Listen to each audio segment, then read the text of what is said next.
నమస్తే. నేను మీ గాయత్రి. ప్రస్తుతం మనతో పాటు ఉన్నారు ప్రముఖ ఆధ్యాత్మికవేత్త, జ్యోతిష పండితులు పోతుకూచి చంద్రమౌళి శాస్త్రి గారు. గురువుగారితో మాట్లాడి మనకున్న సందేహాలన్నీ కూడా నివృత్తి చేసుకుందాం. నమస్కారం గురువుగారు. ఓం గం గణపతయే నమః. గురువుగారు, సెప్టెంబర్ మాస ఫలితాల గురించి మాట్లాడుకుందాం. శుక్రుడు, బుధుడు, రవి, కుజుడు మారడం వల్ల ఏ రాశుల వారికి ఎలాంటి ఫలితాలు లభిస్తాయి అంటారు? మేషరాశి వారి నుంచి మీన రాశి వారికి అనుకూల ఫలితాలు ఏ రాశి వారికి ఇస్తున్నారు? అలానే ప్రతికూల ఫలితాలు ఏ రాశులకి కలుగుతున్నాయి? ఒకసారి వివరించండి.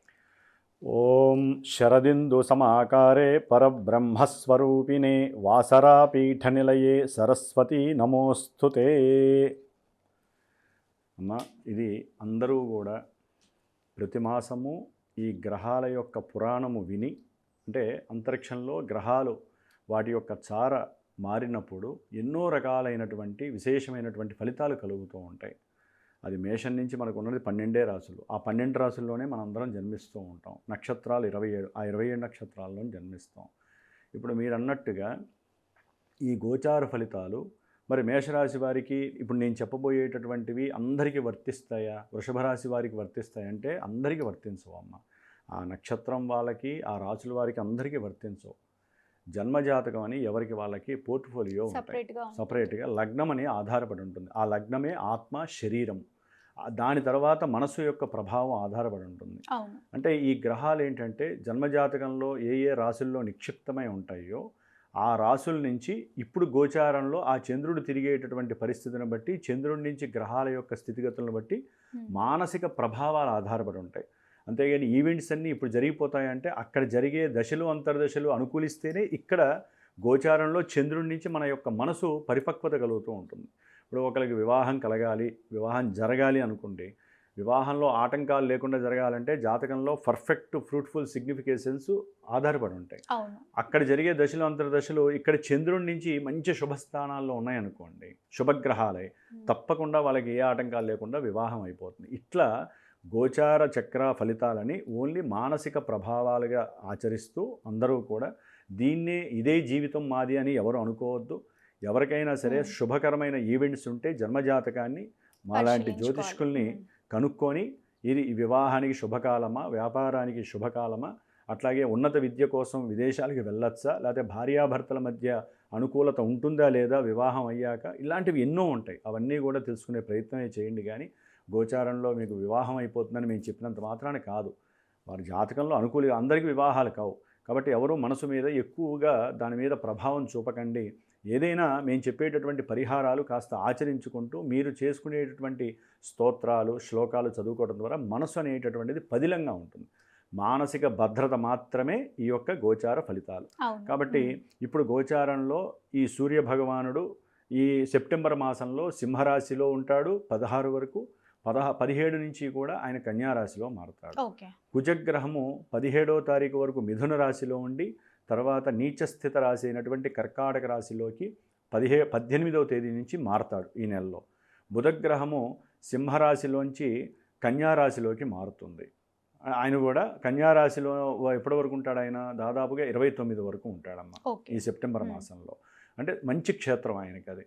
అట్లాగే శుక్రుడు ఈ మాసము సెప్టెంబర్ 2 నుంచి సెప్టెంబర్ ఎండింగ్ వరకు కూడా మహానుభావుడు ఆయన యొక్క స్వక్షేత్ర స్థితిగతుడే ఉంటాడు. కాబట్టి గ్రహాలన్నీ చాలా అనుకూలమైన పరిస్థితుల్లో ఉన్నాయి. కాబట్టి మరి మేషం నుంచి మీనరాశి వారికి ఏ విధమైన ఫలితాలు ఏ విధంగా ఉంటాయో మనం చర్చించుకునే ప్రయత్నం చేద్దాం. మనకి ఈ సెప్టెంబర్ మాసంలో ద్వాదశ రాశుల్లో పరిభ్రమిస్తున్నటువంటి కొన్ని గ్రహాల యొక్క అవయోగాలు పోవటానికి, అట్లాగే ఏలినాటి శని దోషాలు, అష్టమ అర్ధాష్టమ శని దోషాలు అనుభవిస్తూ శని మహర్దశలు అంతర్దశల్లో తీవ్రమైనటువంటి ఆర్థిక సంక్షోభాలు కావచ్చు, వివాహ ప్రయత్నాల్లో లోపాలు కావచ్చు, గృహ సమస్యలు, భూ సమస్యలు, భూ వివాదాలు, కోర్టు సమస్యలు, ఇట్లా ఈ శని వలన ఆలస్యాలు, ప్రతిబంధకాలు అనుకున్నవి ఏవి జరగవమ్మ. 1కి 10 సార్లు జరుగుతుందో లేదో కూడా తెలియదు. కాబట్టి జన్మజాతకంలో ఉన్న శని దోషాలు పోవటానికి ముఖ్యంగా ఈ కుంభరాశి, మీనరాశి, మేషరాశి, సింహరాశి, ధనుస్సు రాశి వీళ్ళ కోసము, అట్లాగే రాహుకేతువుల వలన ఎంతోమందికి ఎన్నో రకాల సర్పదోషాలు ఉంటాయి. ఆ సర్పదోషాల వలన సంతాన ఇబ్బందులు, సంతాన గర్భవిచ్ఛిన్న దోషాలు, సంతానం మాట వినకపోవటం, దుర్వ్యసనాల పాలవటం, అట్లాగే కొంతమందికి వివాహం జరిగి భార్యాభర్తలు ఎప్పుడు కొట్టుకుంటూ ఉండటం, భార్యాభర్తల మధ్య ఎడబాట్లు, దూరం అయిపోయిన వాళ్ళు 10 ఏళ్ళైనా కలవకపోవటం, వాళ్ళిద్దరికీ మళ్ళీ పెళ్లి చేసుకుందామన్నా ఎవరో ఒకరు సంతకం చేయాలి. అలా చేసుకోకపోవటం, ఇట్లాంటి కోర్టు సమస్యలు తీవ్రంగా ఉన్న వాళ్ళకి. అట్లాగే ఈ సర్పదోషాల వలన ఏంటంటే అమ్మ, జన్మజాతకంలో ఈ రాహుకేతువుల మధ్యలో గ్రహాలన్నీ ఉన్నాయనుకోండి, వాళ్ళు ఏ పని ముట్టుకున్నా కూడా అంతగా అనుకూలంగా సక్సెస్ జరగవు. కాదు. ఆ దోషాలు పోవటానికి విశేషంగా సెప్టెంబరు 6వ తారీఖు, 7వ తారీఖు కుక్కే సుబ్రహ్మణ్య ఆలయంలో నేను ఒక 6 రోజులు సెప్టెంబర్ 1 నుంచి కూడా సుబ్రహ్మణ్యేశ్వర స్వామి జపాన్ని, సర్పసూక్త జపాన్ని ఆచరిస్తూ అక్కడ ఆయన దగ్గర పూజ చేసినటువంటి చిన్న సుబ్రహ్మణ్య విగ్రహాన్ని, ఓకే. అట్లాగే ఈ శని బాధలు పోగొట్టడానికి 8 రోజులు జపాన్ని ఆచరించి సెప్టెంబరు 2వ తేదీన రావులపాలెం మందపల్లి క్షేత్రం ఉంది శనీశ్వరుడు. అక్కడ శనీశ్వరునికి విశేషమైనటువంటి అభిషేకం, పంచసూక్త రుద్రాభిషేకం చేసి శనీశ్వరునికి సంబంధించినటువంటి పాశుపత రుద్రహోమం, శనీశ్వర పాశుపత రుద్రహోమం, అనారోగ్య బాధల నుంచి తప్పించుకోవడానికి మృత్యుంజయ హోమాన్ని కూడా ఆచరించి దానికి సంబంధించిన రక్షా భస్మము, ఇవి ఎవరైతే నన్ను నా పీఠానికి ఫోన్ చేసి సంప్రదిస్తారో వారి యొక్క అనుకూలతలు చక్కగా అనుకూలంగా చెందటానికి, ఈ దోషాలు పోవడానికి నా మంత్రభాగాన్ని, నాకున్న జ్ఞానాన్ని ఉపయోగించి వారి యొక్క శ్రేయస్సు కోసం నేను చేసే ఈ కార్యక్రమంలో పాల్గొనాలి. నాకు దూరంగా ఉన్నా దగ్గరగా ఉన్నా వాళ్ళతో పని లేదమ్మా. జస్ట్ ఆ గోత్రనామాలు నాకు ఇస్తే నేను చేసి వాళ్ళకి నేను కావాల్సిన వీడియో పంపిస్తాను. ఆ యొక్క ఏదైతే పూజకి వాళ్ళు అనుకున్నారో ఆ సంకల్పం సిద్ధించడానికి నా వంతు మంత్రశక్తి నేను ధారపోయడానికి సిద్ధంగా ఉన్నాను. కాబట్టి ఎవరైనా సరే ఈ సెప్టెంబర్ మాసంలో కలిగే దోషాలు నివృత్తి చేసుకోవడానికి మీ వంతు ప్రయత్నం నాకు ఫోన్ చేయడం ఒకటే మార్గం. గురుగారు, ఇప్పుడు మిథున రాశి వారి గురించి మాట్లాడుకుందాం. సెప్టెంబర్ మాసం మొత్తం కూడా మిథున రాశి వారికి ఏ విధంగా ఉంది, వీరు ఎలాంటి జాగ్రత్తలు పాటించాలి? అమ్మ, మిథున రాశి వారికి సెప్టెంబర్ మాసంలో మరి ఈ రాశ్యాధిపతి అయినటువంటి బుధగ్రహము, ఈయన 3వ స్థానంలో దాదాపుగా ఒక మధ్యకాలం వరకు ఉంటాడు. రవితో పాటుగా ప్రయాణం చేస్తూనే ఉంటాడు ఈయన. తర్వాత ఈ బుధగ్రహము తన యొక్క స్వక్షేత్రంలోకి వెళ్తుంది.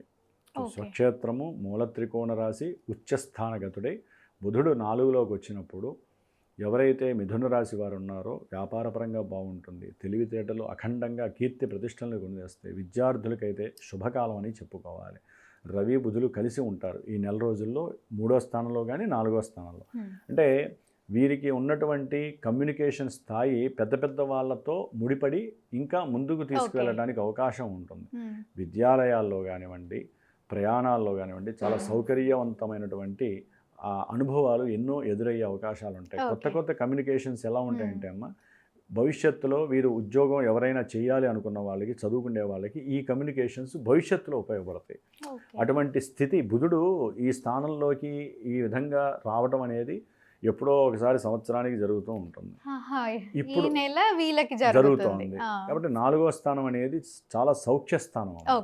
ఉద్యోగరీత్యా కూడా వీరికి మంచి అనుకూలమైనటువంటి పరిస్థితులు సాధ్యం వరకు.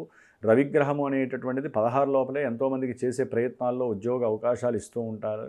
అట్లాగే ఏదైనా కొంతమంది కొత్త వెహికల్ కొనాలి, లేకపోతే కొత్త ఇల్లు కొనుక్కోవాలి, స్థలం కొనుక్కోవాలి అనుకున్న వాళ్ళకి కూడా కాస్త రవి బుధులు అనుకూలిస్తూ ఉంటారు. అయితే మిథున రాశి వారికి 17వ తేదీ వరకు కూడా జన్మరాశిలో కుజుడు కొంచెం వింత అనుభవాలతో పాటుగా వీరంతటి వీరే స్వయంకృతాపరాధంగా వీరు మాట్లాడే ధోరణి కావచ్చు, వీరి యొక్క వ్యక్తిత్వ లక్షణాలు కావచ్చు, కాస్త బంధువులతో ఎడబాటుగా ఉండటము, చేసే ఉద్యోగ వ్యవస్థల్లో కూడా పోటాపోటీ అనుకొని వెళ్తారే కానీ ఎంతోమంది శత్రువుల్ని తయారు చేసుకునే పరిస్థితి, వ్యక్తిత్వ లోపం కలుగుతూ ఉంటుంది. దీని తర్వాత 17వ తేదీ తర్వాత కుజుడు నీచ స్థితిలోకి వెళ్తాడు.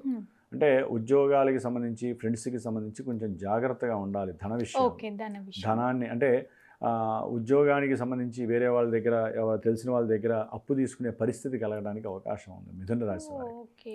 ఇక్కడేమో గురుడు మంచిగా ఉన్నాడు, ఈయన చూస్తే కుజుడు వచ్చి నీచ స్థితిని పొందుతున్నాడు. దీని ద్వారా ఏంటంటే వీరి యొక్క ఆలోచన స్థాయి, కోరికలు ఒకందుకు పడిపోయి ధనం యొక్క అవసరం ఎక్కువగా ఉంటుంది. కుటుంబంలో ఖర్చులు ఎక్కువగా పెరుగుతాయి. దాని ద్వారా కొంచెం కుటుంబంలో వీరికి మాట ద్వేషం అనేటటువంటిది, అగ్రెసివ్నెస్ అనేది ఎక్కువగా పెరిగే అవకాశం ఉంటుంది.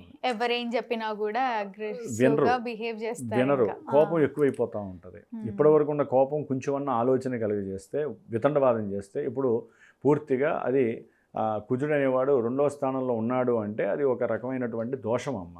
మనకి జాతకంలో ఏం చెబుతారంటే దీన్ని కుజదోషం అంటారు. అంటే చంద్రుడు ఇచ్చే ఫలితాలన్నీ కూడా కుజుడు ఇస్తాడా? అంతే కదమ్మా, చంద్రరాశిలో ఆల్రెడీ గురుడు ఉన్నాడు. యాక్చువల్లీ కుజుడిని కంట్రోల్ చేయగలిగే స్టామినా ఎవరికి ఉందంటే గురుడికే ఉంది. గురుడి దగ్గరతో కలిసి ఉన్నాడు కాబట్టి ఆయన ఏం చేద్దాం అనుకున్నా గురుడు, నాయన నువ్వు ఆగు, నేను ఉన్నాను ఇక్కడ, నువ్వు ఆవేశం ఆపుకో, తెలివిగా ఆలోచించు. ముఖ్యంగా మిథున రాశి వారికి వ్యాపారపరమైనటువంటి ఆర్థిక లావాదేవీలలో వీరు ఏ విధంగానైనా సరే గొడవ పెట్టుకుందామన్నా, అవతల వాళ్ళు ఎవరైనా వీళ్ళని మోసం చేద్దామన్నా గురుడు వెంటనే కళ్ళు తెరిపిస్తాడు. ఓకే, అరే నాయన నువ్వు మోసపోయేటట్టున్నావు, కొంచెం ఆర్థిక వ్యవహారాల్లో జాగ్రత్తగా ఉండు, సంతకాలు చేయకు, తొందరపడి మాట ఇవ్వకు, తెలివిగా ఆలోచించు అని చెప్పి, అది వ్యాపారపరంగాన ఉద్యోగరీత్యా ఈ రెండు రీత్యా కూడా ఆయన కాపాడుతుంటాడు. సరైనటువంటి కెరీర్ స్టార్ట్ అయ్యి ఆర్థికంగా లాభపడేటటువంటి మిథున రాశి వారికి అనుకూలత. ఎందుకంటే అమ్మ ఇక్కడ కుజుడు గురుడితో కలిశాడు అంటే కుజుడు యొక్క దోషం పోతుంది. ఇక్కడ నీచ భంగ రాజయోగం కలుగుతుంది.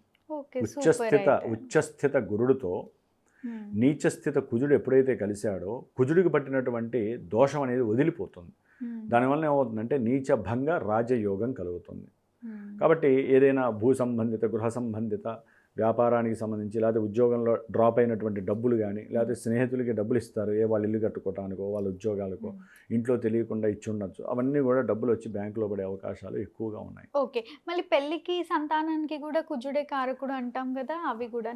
పెళ్లికి కారకుడు కాదమ్మా, పెళ్లిని పాడి చేస్తాడు. లేకపోతే వివాహాన్ని యోగం చేయాలంటే జాతకంలో అనుకూలంగా ఉండాలి. ఇప్పుడు కుటుంబ స్థానంలో ఉన్నాడు అంటే అది వివాహానికి కాదు, కుటుంబ పరంగా, ధనపరంగా, వాక్కు పరంగా మాత్రమే ఆయన యొక్క ప్రభావం ఉంటుంది.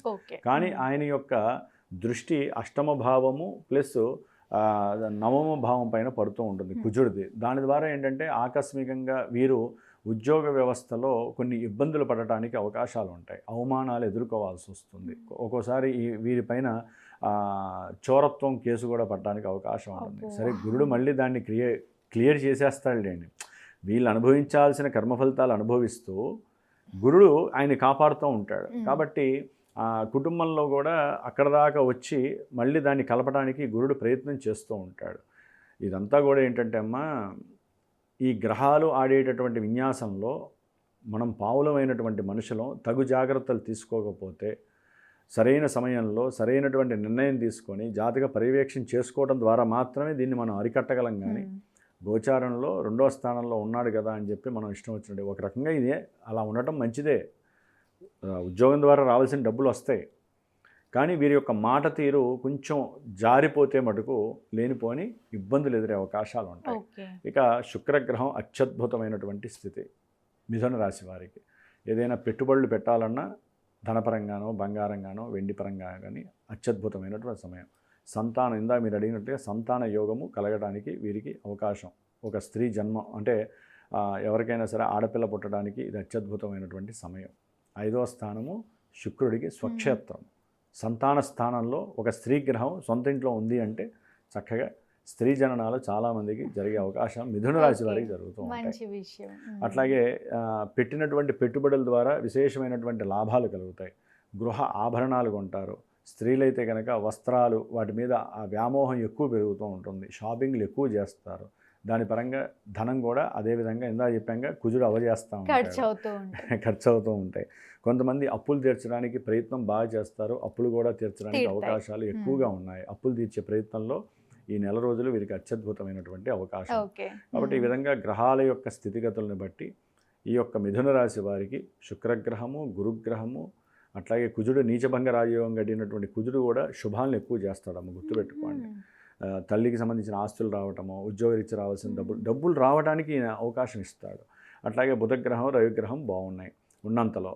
చదువుకునే విద్యార్థులు కాస్త నమో నారాయణాయ మంత్రాన్ని ఆచరిస్తూ వెంకటేశ్వర గుళ్ళల్లోకి వెళ్ళడం ద్వారా ఏంటంటే రవి 4లో ఉండే దోషం పోతుంది, అంతే అన్నమాట. కాబట్టి ఈ విధంగా ఆచరించుకోండి. ఉన్నంతలో మిథున రాశి వారికి బాగుందనే చెప్పుకోవాలి. బాగాలేదనుకుంటే వారి జన్మజాతకం, వారి కర్మఫలితం మనం ఏం చేయలేదు. మళ్ళీ వీరు పాటించాల్సిన పరిహారాలు ఏమైనా ఉంటాయా? వీరు పాటించాల్సింది ఒకటేనమ్మా, కుజుడు గురుడు కలిసి ఉన్నారు కాబట్టి ఇక్కడ వారిద్దరూ ఉన్నటువంటి జలరాశిలో ఉన్నారు కాబట్టి ఇటు గురువారం పూట వెళ్ళినప్పుడు శివుడికి అభిషేకంతో పాటుగా, లేకపోతే సోమవారం రోజైనా సరే సుబ్రహ్మణ్యేశ్వర స్వామికి కూడా అభిషేకం చేయడం ద్వారా, ఆ తీర్థం తీసుకోవడం ద్వారా వీరికి కుజుడి యొక్క దోషము తొలగిపోతుంది. ఓకే, ఆ విధంగా చేస్తే చాలా మీకు అవసరం. తప్పకుండా గురుగారు, ధన్యవాదాలు. శుభమస్తు.